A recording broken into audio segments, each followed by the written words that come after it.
JNP English medium Saraswati group of education. आज हम grade 4 का सेशन लेने आ रहे हैं।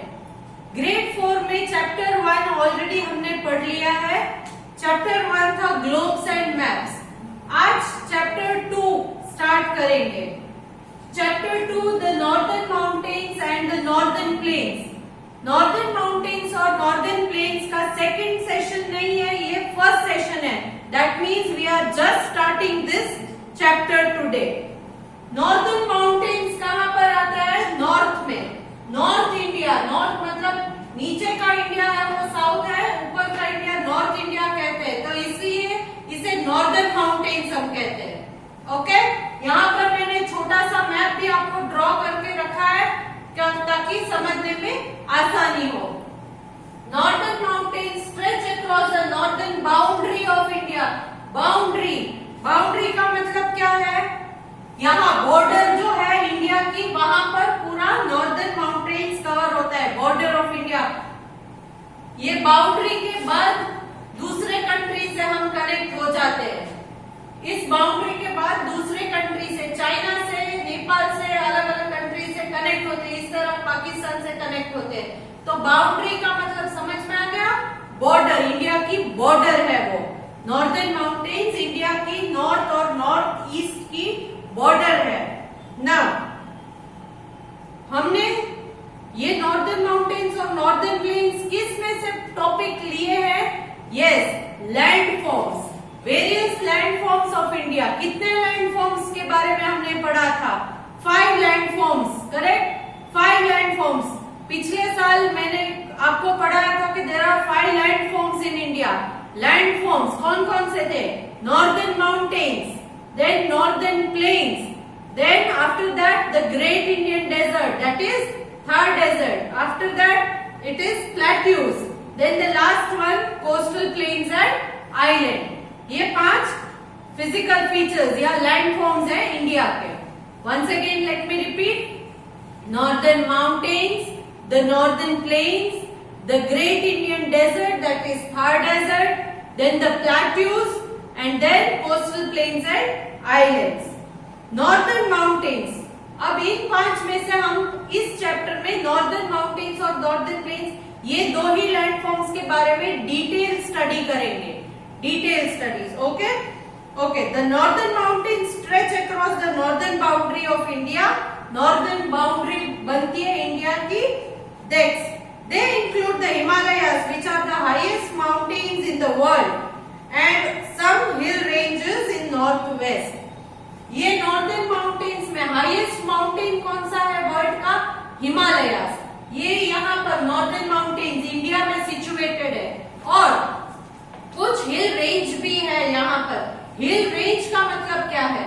हिल रेंज का मतलब है चेन ऑफ माउंटेन्स। बहुत सारे माउंटेन की जो चेन होती है, श्रृंखला होती है, तो इसे माउंटेन रेंज या हिल रेंज कहेंगे।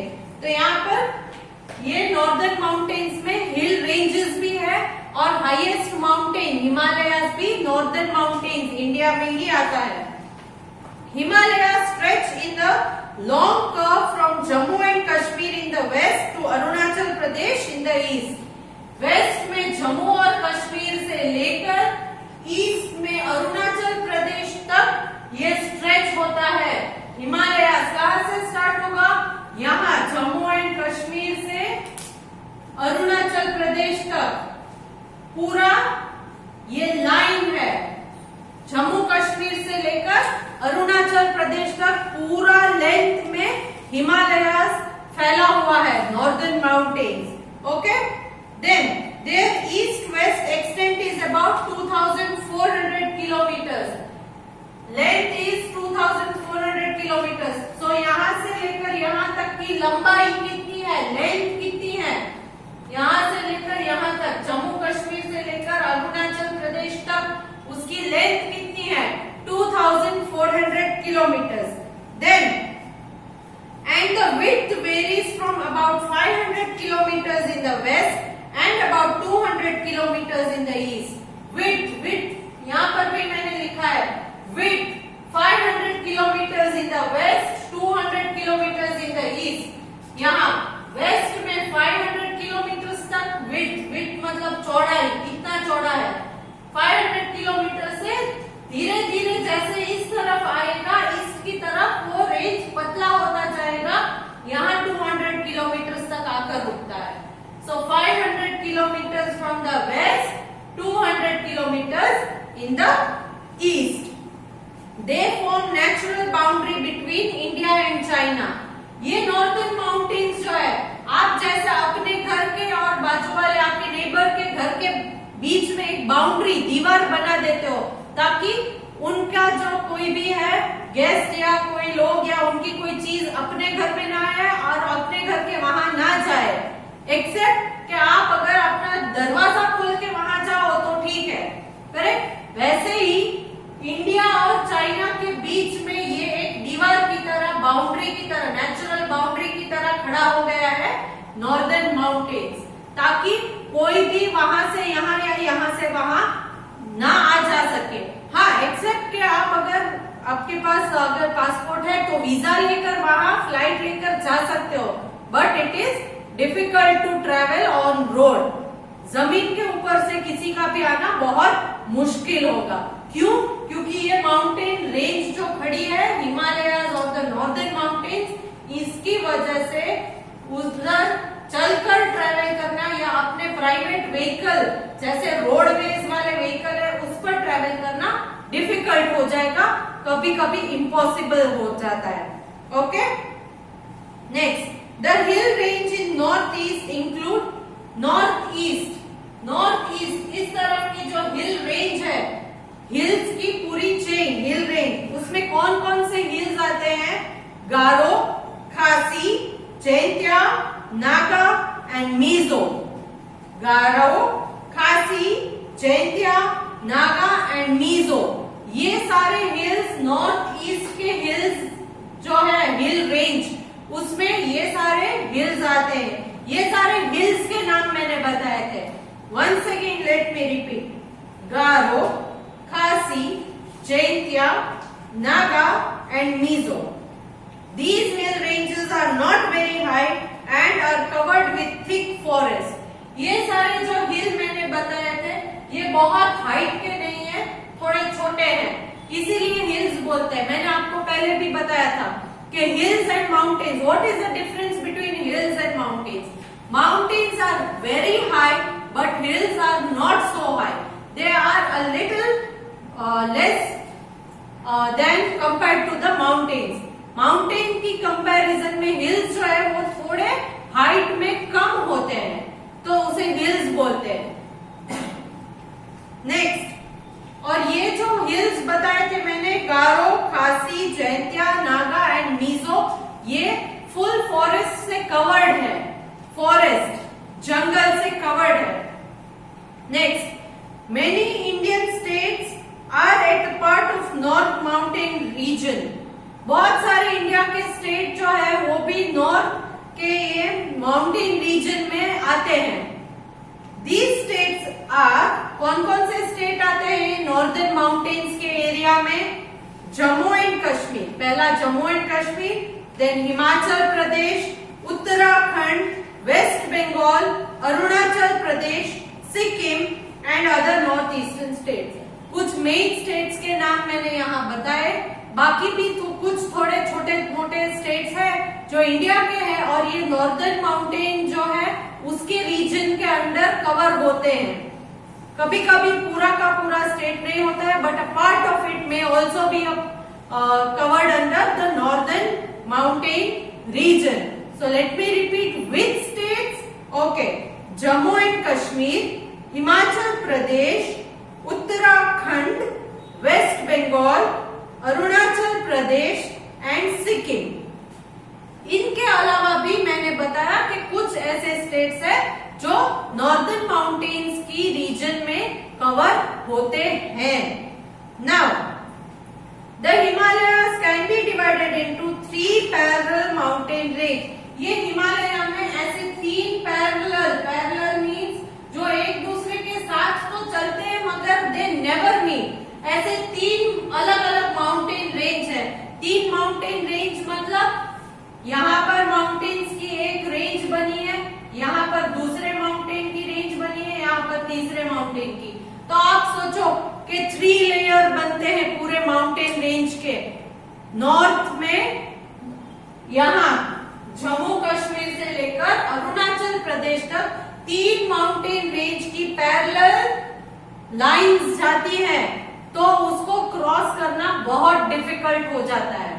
तो अब इन रेंजेस के मैं नाम बताऊंगी आपको। So let us discuss the name of these mountain range.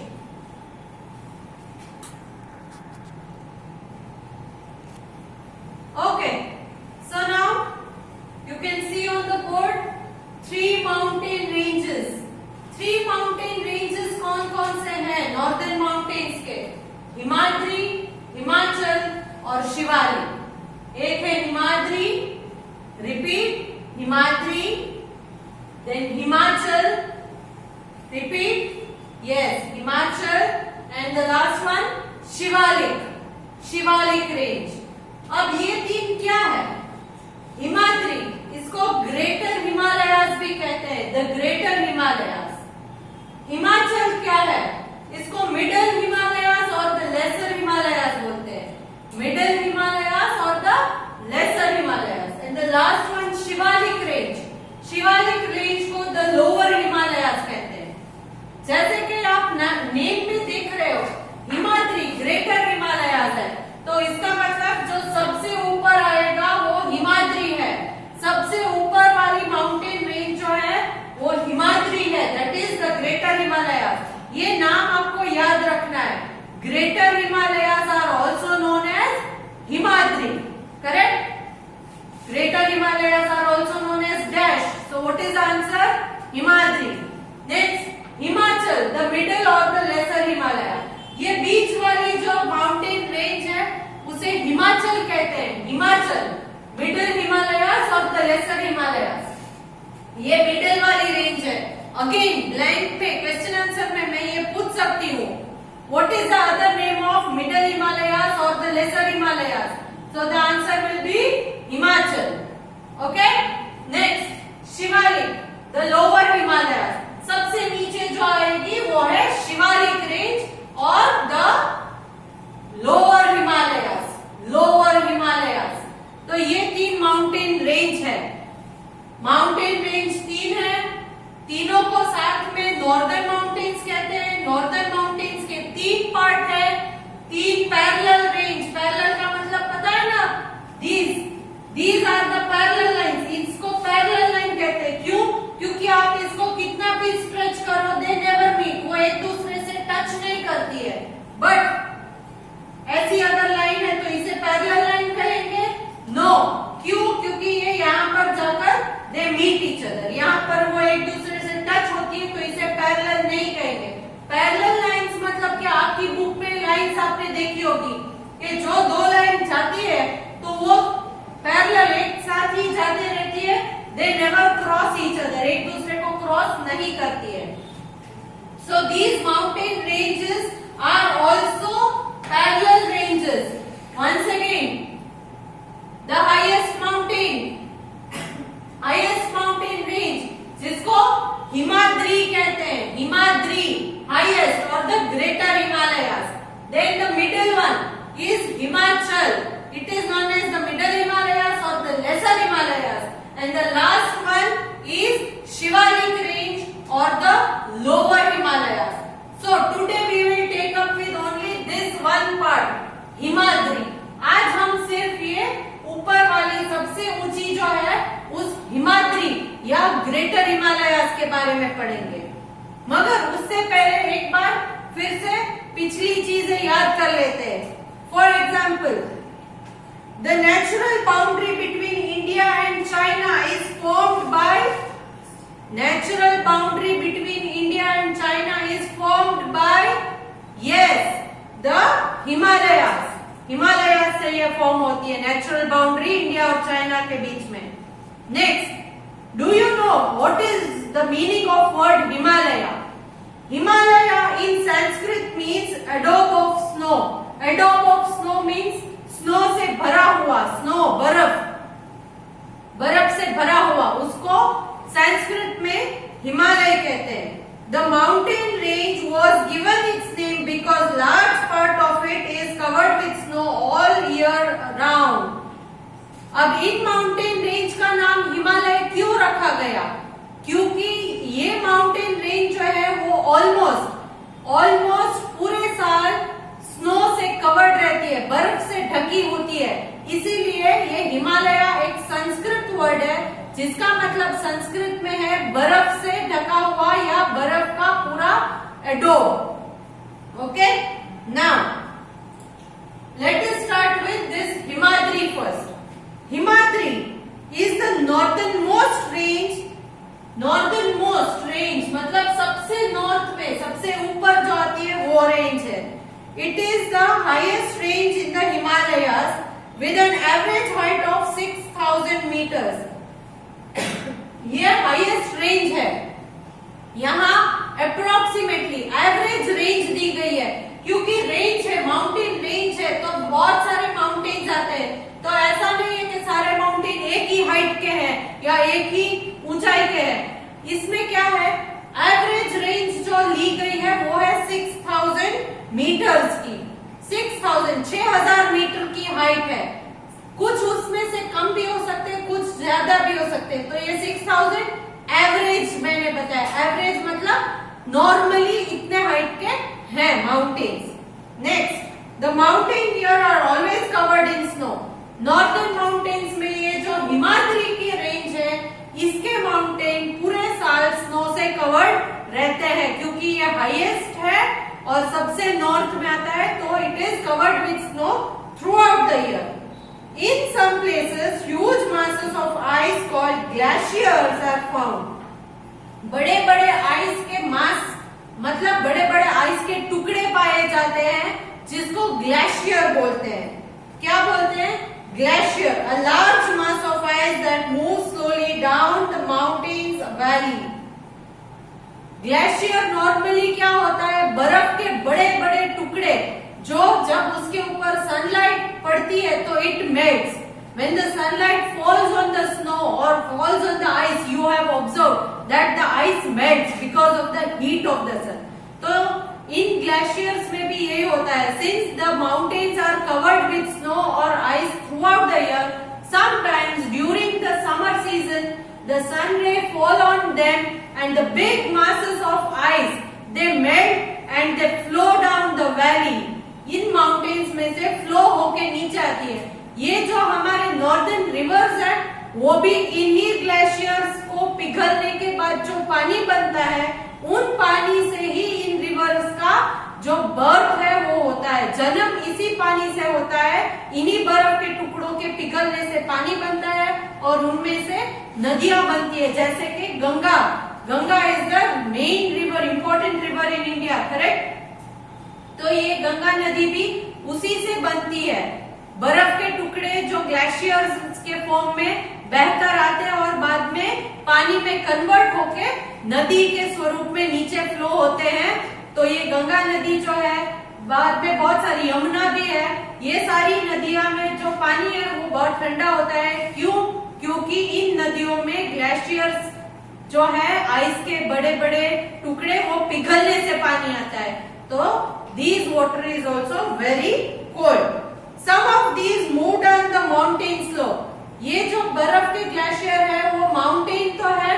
Mountain का शेप क्या होता है? ऐसे स्लोप होते हैं, करेक्ट. स्लोप होने से क्या होगा कि यहाँ का बर्फ अगर पिघलेगा, यहाँ का बर्फ पिघलेगा तो वो रोल होके या स्लोप में स्लिप होके नीचे की तरफ ही आएगा, correct.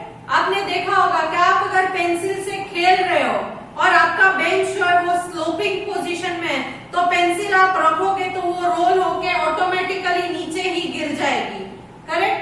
Why? Because there is snow है इसलिए वो रोल होगा और स्लोप में रोल होके नीचे आ जाता है. तो ये भी ऐसे ही है. Glaciers roll down the slopes of the mountain. When these glaciers reach warmer region, they melt and form rivers. और जैसे जैसे वार्म रीजन में, गर्मी के रीजन में ये ग्लेशियर्स आएंगे वैसे वैसे धीरे धीरे मेल्ट होते जाएंगे and then they form the river और उनमें से रिवर बन जाती है. The Himadri region receives heavy rainfall. ये हिमाद्री रीजन जो सबसे ऊपर वाली रीजन है, इसमें रेनफॉल बहुत ज्यादा होती है. It receives heavy rainfall. Some of the highest mountain peaks such as Mount Kanchenjunga and Mount Annapurna are found here. Mount Kanchenjunga और Mount अन्नपूर्णा जो है वो यही Himadri range, the Greater Himalayas में है. Some important mountain passes such as Zojila Pass in Jammu and Kashmir are located in this range. Mountain pass क्या है? A road or a way through mountains. Mountain pass का मतलब है mountains के बीच में से अगर कोई रास्ता निकलता है, रोड निकलता है, तो उसे हम माउंटेन पास कहेंगे. Got it? माउंटेन के बीच में से जो रोड निकलता है उसे माउंटेन पास कहेंगे. तो ये माउंटेन पास जो है वो यहाँ पर है, वो सबसे इंपॉर्टेंट माउंटेन पास है जोजिला पास. जोजिला पास, it is in Jammu and Kashmir, which is located in Himadri. Next, so now you understood huge ice mass is called huge ice mass. बड़े बड़े आइस के जो बॉडीज है, आइस मास, उसे क्या कहेंगे? Glaciers. Then the snow of the Himalayan glacier are very useful because ये जो स्नो है हिमालयस के वो बहुत यूजफुल है. क्यों? क्योंकि they melt and form the river. क्योंकि इन्हीं बर्फ में से पिघलने के बाद रिवर्स बनती है और पानी आता है. पानी हमारे लिए बहुत इंपॉर्टेंट है. क्यों? क्योंकि human beings, animals, birds, plants, all the living things need water to grow. Correct? Without water, it is very difficult to survive, and you can also say it is impossible to survive without water. But this water is formed by the melting of these glaciers. Next, as it is very cold here throughout the year, it is very difficult for people and animals to live in this range. As I told you कि ये mountain range जो है वो पूरे साल बर्फ से covered रहती है. तो बर्फ में इंसानों का, एनिमल्स का रहना पॉसिबल नहीं है. It is very difficult for human beings, animals, birds to survive that. Correct? We can not survive in such severe conditions. बहुत ज्यादा एक्सट्रीम लेवल पर ठंडी होती है, बर्फ से कवर्ड होता है पूरे साल, तो वहां रहना हमारे लिए बहुत डिफिकल्ट हो जाता है. Next, cultivation is not possible in this mountain. Cultivation का क्या मतलब है? कल्टीवेशन का मतलब है कुछ भी क्रॉप्स ग्रो करना, कुछ भी ट्रीज ग्रो करना यहाँ पॉसिबल नहीं है. बिकॉज ट्रीज और plants, you already know, they require sunlight, air and water to survive. Sunlight, air and water चाहिए तो ही वो ग्रो करते हैं. यहाँ पर सनलाइट बहुत कम है, एयर बहुत ठंडी है, एंड वाटर मिलता नहीं है. क्यों? क्योंकि बर्फ से कवर्ड है, पानी जमा हुआ है, तो इन प्लांट्स को पानी मिलेगा नहीं. जमा हुआ पानी सॉलिड फॉर्म में होता है, and this solid form of water is impossible to be utilized by the plants to grow. So, in this session, we have introduced to you what are northern mountains, what are Himalayas, Himalayas की importance क्या है, and then I also explained that there are three parallel ranges, mountain ranges in Himalayas. First one was Himadri, the Greater Himalayas.